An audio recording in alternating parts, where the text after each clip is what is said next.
If you instantly want to spark a debate among your fellow artists, you just ask layer-based or node-based compositing. On the one hand, you've got a familiar interface and really great control of timing. On the other hand, a procedural way to build your comp with endless branches going out and then reconnecting for the perfect image. But it's not necessarily one or the other. With Silhouette as a plugin inside of After Effects, you can have your digital cake and eat it too. I'm Christoph Zapletal for Boris Effects. Let's take a look at procedural keying with Silhouette. So we all know the typical green screen demo shot.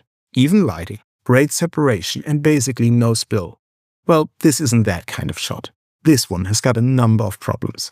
Without any guarantees that I'll catch everything, let's just name a couple of them. There are, I'd say, roughly 2 stops of exposure difference between screen left and screen right. We've got a very shallow depth of field, so some parts of our talent are in focus, while others are not. Oh, and did I mention motion blur on the fingers? So let's take our foreground with all its challenges and our background into the Silhouette plugin. To bring this BG layer into Silhouette as well, I'll first drag it into my After Effects composition. And now I can go up here to the options of the plugin and set the background up as an optional second input. Now, Silhouette will ask us for the preset we want to use. I'm gonna go with Primate. It's a great green screen keyer and will most likely give me a great starting point. Silhouette also got the hint that I probably want to connect the layer where Silhouette is applied inside of my After Effects timeline as the foreground and the additional layer as the background. So they not only show up down here in my Sources tab, but are also already hooked up correctly inside my node tree. Awesome. But where to start? In general, with keying shots, I put my main focus onto the edges. It's always tempting to go for a key that works for all the image and takes care of everything from here to there. As we just saw, this isn't that kind of shot. So, as a very first step, I'll hit Auto Analyze and see what Primate comes up with. That doesn't look too bad. We're getting some nice hair detail on both sides of our green screen. I'll take that. Let's take a look at the alpha. Uh-oh, that's fully white. That's because our background is already coming in with a solid white alpha. We could fix that on the After Effects side of things, but let me quickly show you how you tackle something like that inside of Silhouette. If I click the background layer, I can see the node properties of that clip. And right here, at the top, I can set the alpha from none to transparent. Now that looks much better in the Primate node as well.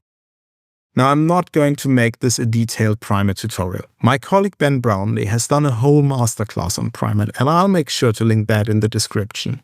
But if you've already done some keying inside of After Effects or any other application for that matter, you should be able to follow along.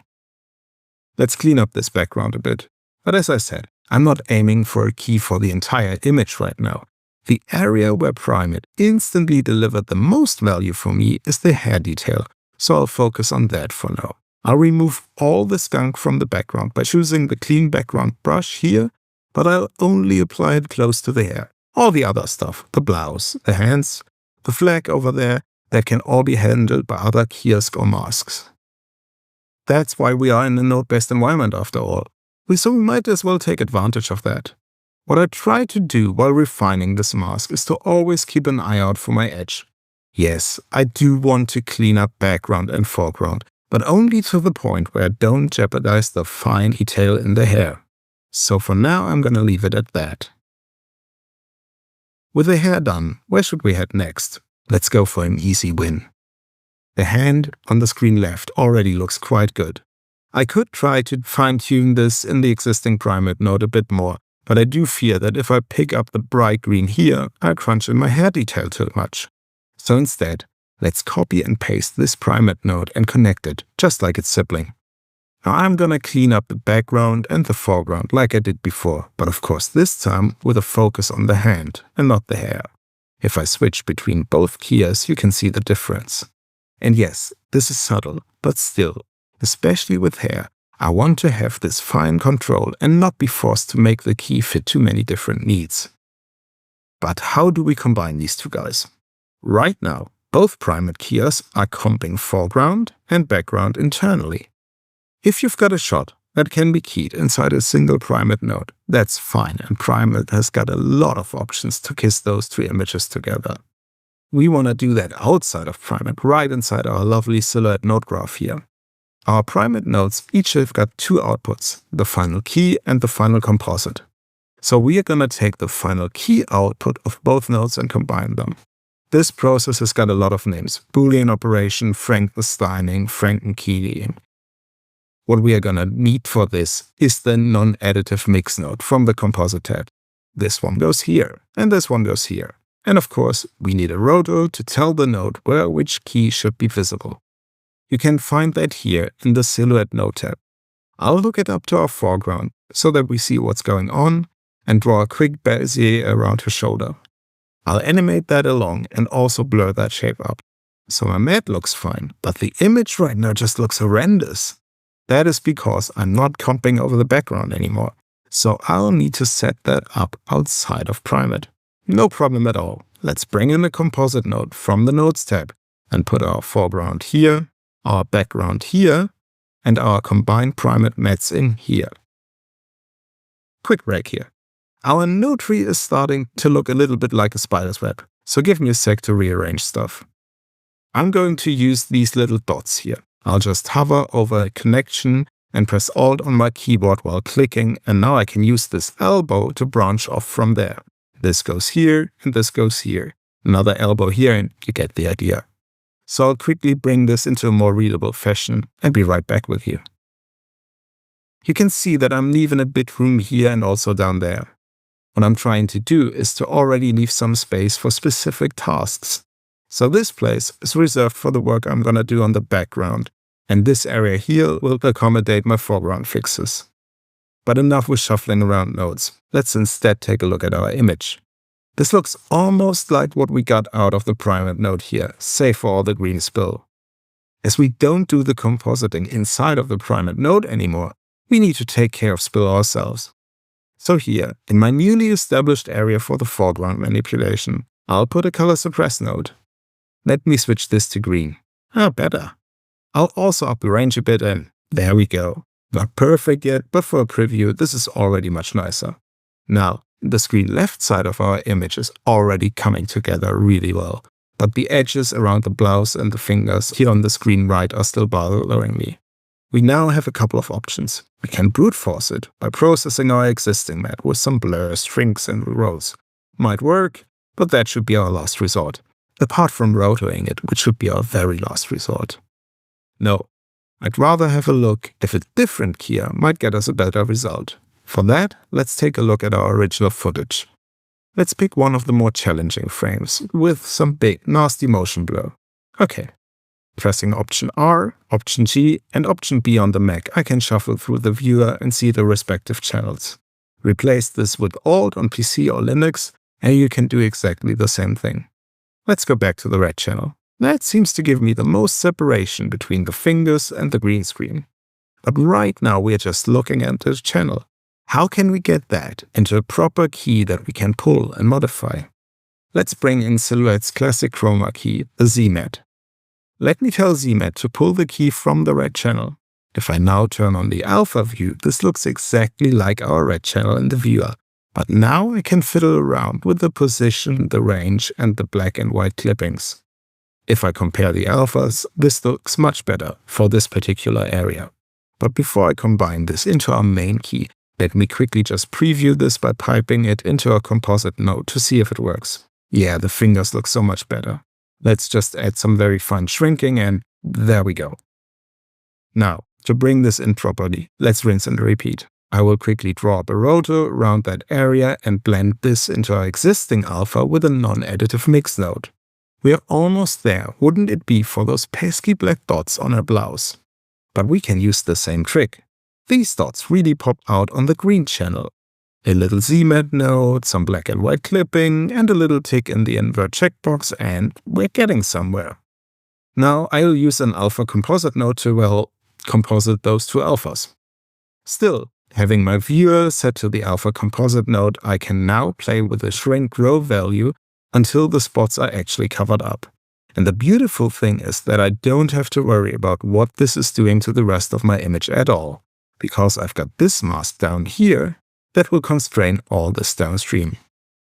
I think this is the real beauty of node-based compositing, being able to go in there and adding stuff exactly where you need it. So, we tackled the hair, we tackled the fingers, our edges look good. The only issue is this little flowery headband. Should I look at the channels once more? I mean, I can, but that's green leaves on green screen, so no joy there. I could roto this, but there's just one problem. I am lazy. So let's see if some machine learning magic can get me out of a couple of hours of roto work. I'll pull up a mask.ml node and have it look for flowers in the image, but before I run the prompt, I'll lower the threshold a bit. Okay, there's my hard black and white binary map, but it's what I asked for. This is just for a single frame. Let me pull up a mat assist node and bring that in there to propagate it through the entire range. But as the leaves are directly atop the green screen, we will need a mat refine node after that to have it produce a better, finer grayscale alpha. Here's a little tip for you. Play around with the different models. The video matting will not give you such a solid mat, but a far better temporal consistency, so less pumping edges, and as always, the edges are our main concern. So let's alpha composite that on top of our existing alpha and we're going places. Enough about edges, let's bring this mat across the finish line. For this key to work, we need two more elements, a core and a holdout mat. And we're going to get both out of the same keyer. So let's pull out one more primate key, connect the foreground and run the auto-analyze. And now we're gonna forget everything I ever said about edges. For this we want a key that removes the whole green screen and has a rock-solid mat of our talent. Something like this.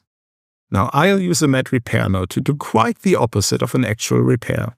I will totally crunch the mat. That way I can very nicely fill in all the little holes in my mat with just a couple of clicks. I'll take care to not let it bleed into my hair detail.